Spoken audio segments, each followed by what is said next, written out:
சென்னா சமோசாக்கு பார்த்தீங்கன்னா 3 வகையான சாஸ் இருக்குது. அது என்னென்னா, இன்னும் நம்ம மணப்பெண் சமையலை சப்ஸ்கிரைப் பண்ணாதவங்க வீடியோ கீழே இருக்க ரெட் கலர் சப்ஸ்கிரைப் பட்டனை ப்ரெஸ் பண்ணுங்கள். பக்கத்தில் இருக்க பெல் ஐக்கானை கிளிக் பண்ணி ஆல் செலக்ட் பண்ணிங்கன்னா உங்களுக்கு மணப்பெண் சமையலோட நோட்டிஃபிகேஷன் கரெக்டாக உங்களுக்கு அப்டேட் ஆகும். ஃபர்ஸ்ட் சாஸ் பார்த்தீங்கன்னா புதினா சாஸ். அதுக்கு பார்த்தீங்கன்னா 1/2 கட்டு புதினா, 1 கட்டு கொத்தமல்லி, 50 கிராம் அளவுக்கு உடச்சிக்கல்ல, ஒரு 5 பச்சை மிளகாய், கூட கொஞ்சம் உப்பு சேர்த்து நல்லா ஃபைனாக அரைச்சிக்கோங்க. அடுத்து பேரிச்சம்பழம் சாஸ். பேரிச்சம்பழம் ஒரு 10 பேரிச்சம்பழம் வேக வச்சு வெல்லம் சேர்த்து அரைச்சோன்னா இந்த சாஸ் ரெடி ஆகிடும். அடுத்த சாஸுக்கு பார்த்தீங்கன்னா 1/4 லிட்டர் அளவுக்கு நல்லெண்ணெய் எடுத்துக்கோங்க. நல்லெண்ணெய் நல்லா காஞ்ச பிறகு 1 ஸ்பூன் அளவுக்கு சோம்பு சேருங்க. சோம்பு நல்லா படப்படன்னு வெடித்த பிறகு இஞ்சி பூண்டு பச்சை மிளகாவை நல்லா இடித்து ஒரு 5 ஸ்பூன் அளவுக்கு சேர்த்துக்கோங்க.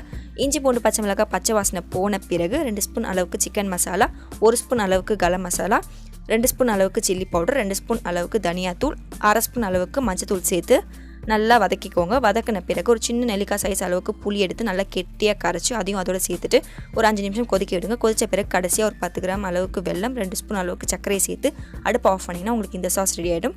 அடுத்து பார்த்தீங்கன்னா சமோசா ஆல்ரெடி நான் வீடியோ போட்டிருக்கேன். அதை பார்த்து நீங்கள் சமோசாவை ரெடி பண்ணி வச்சுக்கோங்க. அடுத்து சென்னா மசாலா ரெடி பண்ண போகிறோம். அதுக்கு 2 பெரிய வெங்காயத்தை நல்லா நீட் வாக்காக கட் பண்ணி எடுத்துக்கோங்க. இப்போ இந்த வெங்காயத்தை பார்த்திங்கன்னா நம்ம வேக வைக்க போகிறோம். ஸோ அதுக்கேற்ற மாதிரி நீங்கள் பாத்திரம் எடுத்துகிட்டு வெங்காயம் நல்லா முழுகிற அளவுக்கு நீங்கள் தண்ணி வச்சுட்டு ஒரு 10 நிமிஷம் நீங்கள் அடுப்பில் வச்சு இந்த வெங்காயத்தை நல்லா பாயில் பண்ணுங்கள். 10 நிமிஷம் நீங்கள் கழித்து பார்த்தீங்கன்னா உங்கள் வெங்காயம் நல்லா பாயில் ஆகிருக்கும். அதை நீங்கள் எடுத்துகிட்டு ஒரு வடிகட்டியை யூஸ் பண்ணி தண்ணியை தனியாக பிரித்து எடுத்துடுங்க. இப்போ இந்த வெங்காயத்தை ஒரு மிக்ஸி ஜாரில் போட்டுட்டு நல்லா ஃபைன் பேஸ்ட்டாக நம்ம அரைக்க போகிறோம். இதை அரைச்சிட்டு ஒரு பாத்திரத்துக்கு மாற்றிடுங்க.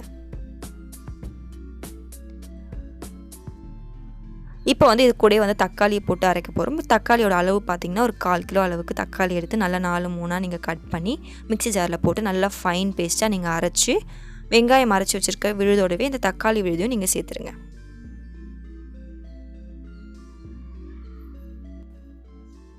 இப்போ நம்ம இந்த 2த்தையுமே ரெடி பண்ணியாச்சு. அடுத்து ஒரு பவுலில் பார்த்தீங்கன்னா 2 ஸ்பூன் அளவுக்கு நீங்கள் சிக்கன் மசாலா எடுத்துக்கோங்க. அடுத்து ஒரு 2 ஸ்பூன் அளவுக்கு கரம் மசாலா எடுத்துக்கோங்க.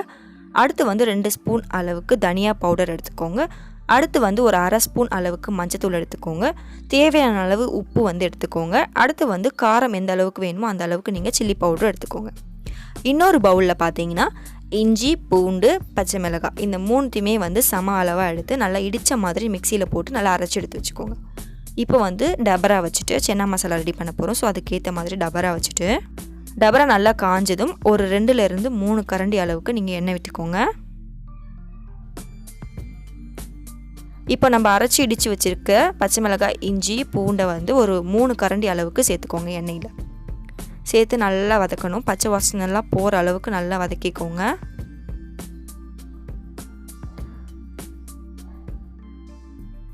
வதக்கிட்டு நம்ம அரைச்சி எடுத்து வச்சுருக்க வெங்காயம் தக்காளி விழுதையும் சேர்த்துருங்க. சேர்த்துட்டு வெங்காயம் தக்காளி நல்லா ஓரளவு வதங்கின பிறகு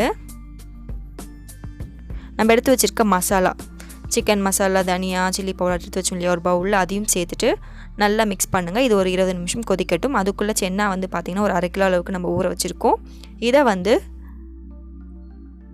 குக்கரில் போட்டு ஒரு 5 விசில் வர வரைக்கும் நம்ம டைம் கொடுத்து வேக வச்சிடலாம்.